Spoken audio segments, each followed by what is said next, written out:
Fala galera, beleza?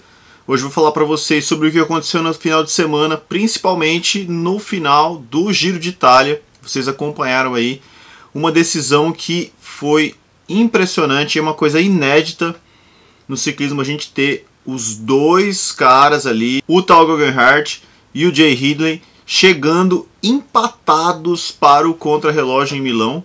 Contrarrelógio curto de apenas 15,7 km, bem plano, terminando ali na frente da Catedral de Milão.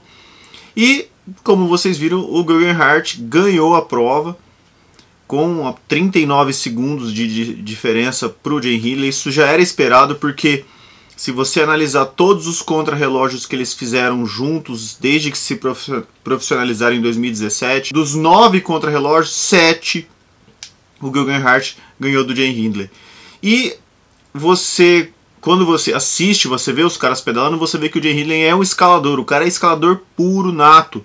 E o Geoghegan Hart também sobe bem, mas ele é um cara um pouco mais completo. E para ganhar prova de etapa, para ganhar classificação geral, você também tem que ter um bom contrarrelógio, não é só subir, a não ser que você seja uma coisa descomunal e coloque uma quantidade absurda de tempo nas montanhas, e não foi o caso. Bom, deixa eu analisar alguns fatos desse Giro de Itália que me chamaram a atenção. Primeiro de tudo, muitas etapas muito longas, né? Então a gente teve na última semana várias etapas com mais ou próximas de 200 km. Isso aí é brutal, só que isso levou a um problema que foi o cancelamento da etapa 19. Na verdade, o cancelamento não de toda a etapa, mas de uma parte dela. Que isso foi causado pelo quê? Os caras tinham acabado de subir, fazer a etapa do Stelvio, com uma etapa brutal, chovendo. E depois tinha uma etapa de 253 km. Para quem não sabe, pessoal, os caras não simplesmente acordam, tomam um café da manhã, descansam um pouquinho, pegam a sua bicicleta e saem para pedalar. Não. Geralmente eles ficam em outras cidades, então, em relação à largada e à chegada. Então tem um deslocamento. A logística é muito complicada. E a logística do Giro de Itália é bem mais complicada que do Tour de France. Os hotéis não são essas coisas, os hotéis são fornecidos pela organização. Então imagina, você acorda às 7 da manhã, toma um café da manhã no hotel, sobe no ônibus, aí você anda 500 km de ônibus, que não é confortável, mas não é legal você ficar andando de ônibus de 500 km. Chega lá, no lugar da largada, sobe na bike, pedala 200, faz força pra caramba, porque é uma competição. Acabou, você pega, sobe no ônibus e mais 2 horas de viagem até chegar no lugar para dormir. Isso durante 21 dias.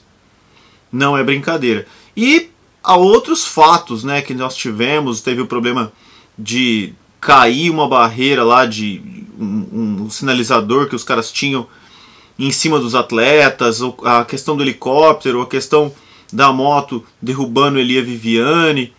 Sempre temos esses tipos de problemas. E tem um conselho, que é o conselho dos atletas, né, dos ciclistas, que se juntou na etapa 19 e falou assim, ó, não dá. A gente já pedalou nos últimos 3 dias, nós pedalamos, se a gente for combinar, nós pedalamos 600 km em 3 dias e subimos 15 mil metros. É uma coisa desumana isso. Agora, para que a gente vai fazer uma etapa de 253, que depois mudou para 258 km, de ligação que não vai mudar nada na classificação geral? Então, os caras pedalaram durante 8 km e estava chovendo pra caramba, né? Pedalaram 8 km, todo mundo se juntou, conversaram, subiram nos ônibus e a etapa teve 100 km e foi uma etapa que teria o mesmo resultado se fosse 250 e tanto. E pensa no seguinte, a situação da pandemia, os caras poderiam ficar gripados, poderia alguém, sabe? Então é uma coisa complicada. Ao mesmo tempo, o diretor do Giro de Itália, o Mauro Vegni, falou que os caras iam pagar. Por quê? Por que isso acontece? Porque as cidades por onde o Giro de Itália passa tem um contrato com o Giro de Itália. Então o Giro de Itália vai passar aqui, a prefeitura vai pagar um dinheiro para os caras. Então eles querem que passe o Giro de Itália ali. É uma atração turística, né? Ainda mais na situação que está agora. E eu vou dar uma lidinha em algumas coisas que os caras falaram, mandaram uma carta aberta ao público. Essa carta foi feita para explicar por que os caras eles não quiseram fazer essa etapa de 258 km. Eu vou falar um pouquinho assim. Na altura das dificuldades e na temporada estressante que está tendo para todo mundo,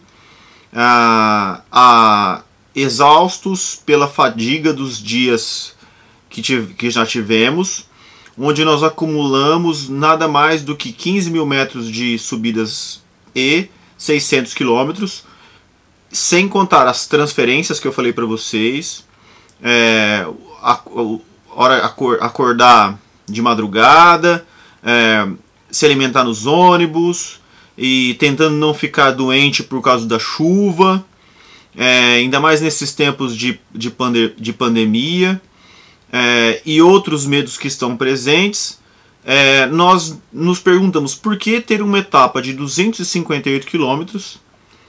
Então vamos diminuir para 100 km. E aí os caras se juntaram num grupo, eles têm um grupo no Telegram, que é parecido com o WhatsApp, se juntaram, não, nós não vamos fazer etapa. Protesto de ciclistas, isso já aconteceu várias vezes, tá? Nós não temos nós não temos medo da chuva nem do frio. Nós provamos isso subindo o Stelvio no final de outubro, que a situação é complicada. Mas vamos mostrar nossa força nesse giro exaustivo e com essa pandemia, com uma pequena atenuação para ficarmos salvos. Com os olhos, para quem está de fora, um estágio de 260 km com o mau tempo, não tem o porquê. E aí é aquela história, né? A etapa ela foi aumentada mais ainda para 258 km com chuva e 3, 4 graus. É uma situação desumana para os caras, né? E aí aquele dado que eu falei para vocês, os caras falam isso na carta, né? Desde 1996 não tem um giro com tantas etapas longas na última semana. E aquela coisa, o giro ele quer ser tão difícil, tão complicado, que eu acho que os caras erram em certos pontos, porque as 2 primeiras semanas os caras sabem que a terceira semana é tão brutal que não tem ataque. Quer dizer, tem, mas não tem aquele ataque da classificação geral, não tem aquela disputa. E nas etapas que são as últimas também, é tão longa a etapa, é tão exaustiva que não tem aquela pancada. O cara vai se esfacelando, como a gente viu que aconteceu com o Ilko Kelderman na etapa do Sestriere. Então não teve ataque. O cara chega num limite e aí ele sobra. Então, infelizmente, é legal, é maravilhoso o Giro de Itália, mas eu acho que, na minha pequena e humilde opinião, eles poderiam dar uma mudadinha. E é isso também que os ciclistas estão pedindo, porque etapas tão longas, todas concentradas na última semana, e falar com a organização, né? E aí, isso eles estão explicando por quê, e falando do acidente do Olivier Viviani, do Luca Wackerman, que foram...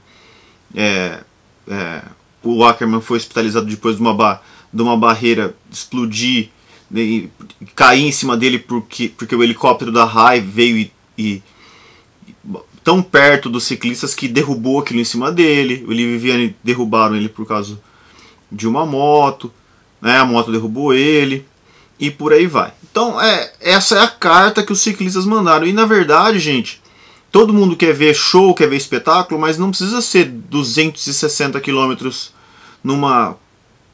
que é a distância de um campeonato mundial ou de uma prova clássica.